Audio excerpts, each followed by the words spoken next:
Não importa onde você tá, cara, vendendo a coxinha, ou você tá sendo atendente no posto, seja o que for, seja o melhor. Você tem que se tornar gerente amanhã, você tem que se tornar o dono, fica sócio do negócio que você tá trabalhando hoje.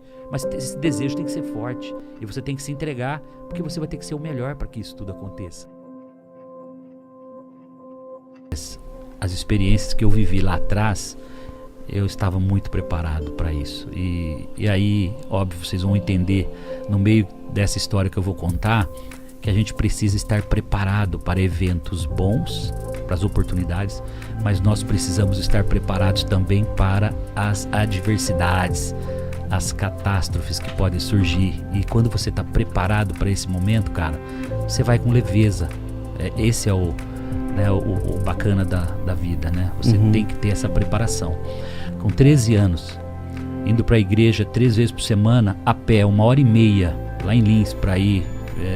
Eu vejo a trajetória como se eu estivesse fazendo hoje. Pé primeiro, indo para a igreja 3 vezes por semana, a pé, 1h30 para ir, 1h30 para voltar. E eu vendendo coxinha, que foi uma iniciativa da Dona Alzira, minha mãe, lá em Lins, na Vila Cinquentenário, que é uma periferia lá de Lins, e eu me tornei o maior vendedor de coxinha que Lins teve na história.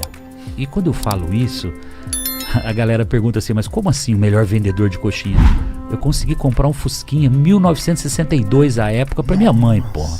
Você sabe o que é? Vendendo coxinha. Você transformar a vida da sua família, com 13 anos eu entender que o trabalho, que o dinheiro pode transformar a sua vida, mudar a vida da família, e a gente começa a ir pra igreja de Fusquinha, cara. Aquilo foi você não tem ideia do que foi essa vitória. Minha mãe tinha uma indústria praticamente em casa, meu. Eu vendia 3 cestos de salgados, vendia uma média de 600 salgados em meio período. Eu fazia 3 viagens, eu criei uns nichos, tipo assim. Fazia fiado? Cara, cadernetinha, você não tem noção. E aos sábados eu voltava em toda a minha rota. Então eu tinha marcenaria, construções, serralherias, madeireiras, tudo que vocês imaginarem.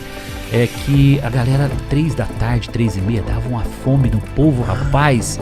Então era ali que eu falei, cara, eu descobri meus nichos de negócio. Claro que eu fui descobrir depois, só com 20 e poucos anos, que eu fui o melhor vendedor de coxinha que eles teve na história. Era nato isso, muito legal. Você tinha um pitch específico assim? Mas olha que legal. Com 15 anos, eu consigo meu primeiro emprego. Copiador de Xerox. Tá? 15 anos, carteira registrada, carteira de trabalho, com meio salário mínimo na carteira. Foi meu primeiro, lembro como se fosse hoje, como R$60, acho que foi meu primeiro registro na carteira. Vocês não fazem ideia do que é um copiador de Xerox em 6 meses se tornar gerente da copiadora. Aí vocês vão falar assim, não, você tá abusando, né? Eu desmontava as máquinas, eu fazia limpeza, eu fazia polimento de cilindros, eu fazia limpeza de fusor. Tudo isso está vivo na minha cabeça até hoje. Aprendeu? Cara, o técnico da Xerox que chegava lá, eu ficava fazendo junto com ele, enquanto ele ia fazendo uma máquina, eu ia fazendo a outra, e aprendendo dar polimento, fazendo a limpeza de fusor, desmontar a máquina, limpeza por dentro, eu desmontava toda a frente da máquina e fazia a limpeza, porque a cópia, o que eu fiz? Eu fazia as cópias ficarem melhor do que a original, cara. Aí o cliente olhava e falava, não é possível, você tá me entregando uma cópia melhor do que o original que eu te trouxe? Eu falei, pois é, aqui o serviço da Garagem Cópias é assim. A cópia tem que ser perfeita e melhor que a original.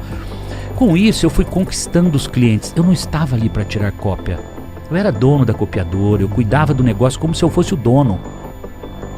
6 meses depois eu já estava gerenciando. Eu me lembro que eu chegava em casa, compartilhando com a minha irmã, com a família, e dizia assim, olha, eu já tomei metade da cadeira do gerente. Mais um pouquinho, eu sou gerente daquela copiadora. E nessa de me relacionar, fazer network com os clientes no balcão da copiadora, era um balcão de uns 15 metros e cheio de clientes. E aí chegava um cliente muito chato, Valmir, e esse cliente chegava no balcão, todos os funcionários, que eram mais de 20, fugiam, cara. Toda vez o Semenzato era o cliente que ia atender esse cliente chamado Valmir, que era um auditor de empresas, um contador, etc. Um belo dia esse cara olha pra mim e eu falando pra ele, cara, tô fazendo um curso de computação nos finais de semana, já tô aprendendo a programar computadores, me relacionando, contando com muito entusiasmo o que eu estava fazendo. Eu tô estudando, tô aprendendo isso, aprendendo aquilo e contando. E ele vendo o meu diferencial. Um belo dia o seu Valmir consegue uma vaga ou surge uma vaga num grupo de empresas chamado Sermácula de Lins, madeireira, cerealista, material de construção, tudo que você pensar, eu quero fazendas, um grande grupo, um grupo grande de empresas lá. E aí o seu Valmir chega, Semenzato, tem uma oportunidade para você, não sei se você vai gostar, etc. Pô, seu Valmir, mas eu tô indo bem aqui, né, na copiadora, como é que faz isso? Eu não tinha a mínima ideia, né, do que ia acontecer na minha vida, né? Claro. Mas falei, olha, se você conseguir convencer o seu José Rafael Rosa Pacini, que é o dono da copiadora, tá tudo bem, eu topo. Eu tô estudando para isso, eu tô aprendendo a programar computadores para isso.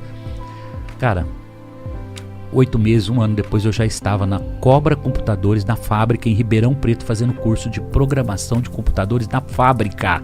Eu aprendi a programar a linguagem COBOL com 16 anos, 16 anos, tá?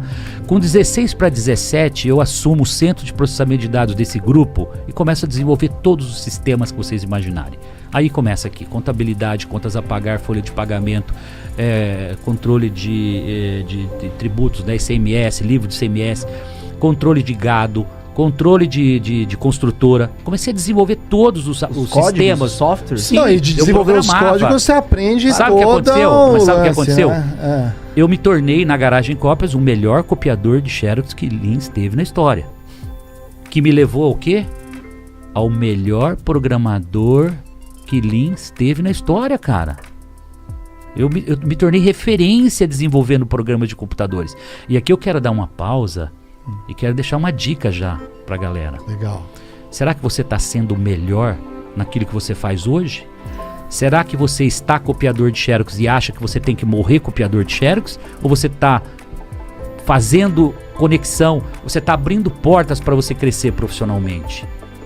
Isso, aqui começa a trajetória, são os pilares que vocês vão ter que fazer analogia com o que vocês fazem hoje, com o que vocês estão fazendo, com o tamanho do seu sonho, com a projeção de onde você quer chegar, porque vem coisas muito maiores do que isso ainda e vocês vão perceber nessa trajetória. Não obstante eu me tornar o melhor programador que Lins teve na história, eu estou fazendo um curso técnico com 15, 16, 17 anos. Você levava junto? Primeiro colegial, fiz o técnico junto. Bom, vou fazer, então vou aprender a programar computador também, pô. E vou me formar como técnico.